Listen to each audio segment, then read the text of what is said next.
And even before these discussions on reparations conclude, the entire continent of Africa deserves a formal apology from the European nations involved in the slave trade.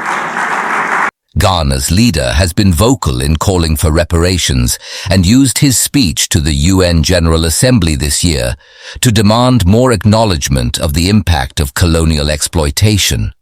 President of the Comoros and African Union chairperson Azali Assoumani said the impact still wreaks havoc in our population. Kenya also joined other African nations in supporting efforts to establish a sustainable action plan for reparatory justice.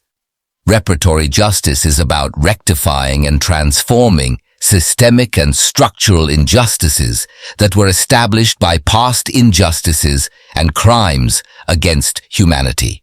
Africa independence.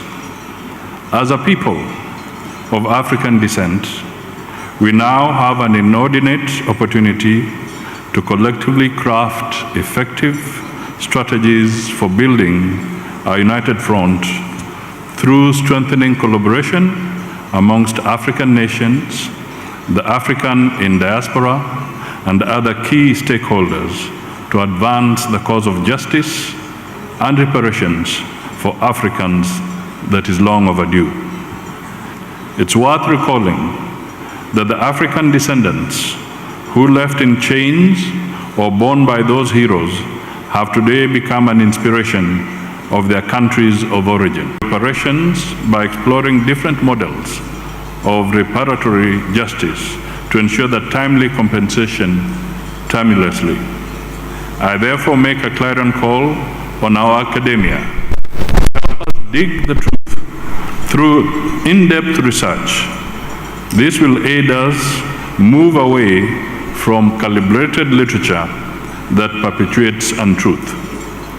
Kenya supports the effort to establish a sustainable action plan for reparatory justice process for the victims of historical and colonial injustices in the spirit of a united Africa. We therefore call for unity and collaboration among Africans, peoples of African descent in the diaspora, and other stakeholders through the establishment of an African-Caribbean joint mechanism on reparatory justice. Kenya further welcomes the establishment of an African Committee of Experts on reparations for the purpose of developing a common African position on reparations. Further, Kenya avails itself to offer its expertise to ensure sustainable reparatory justice. I urge all of us, brothers and sisters, that we work, invest, develop, and deal with global challenges together as one people. We must strive to speak in one voice because together we are strong and weak when divided.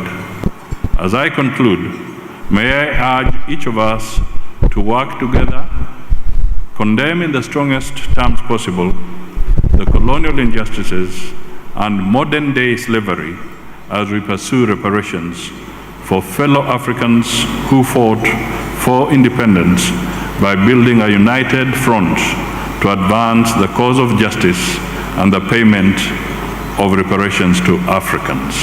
Once again to Ghana, asante sana. Anyway, what do you think about this video? Subscribe and give us your thoughts on the comment section below.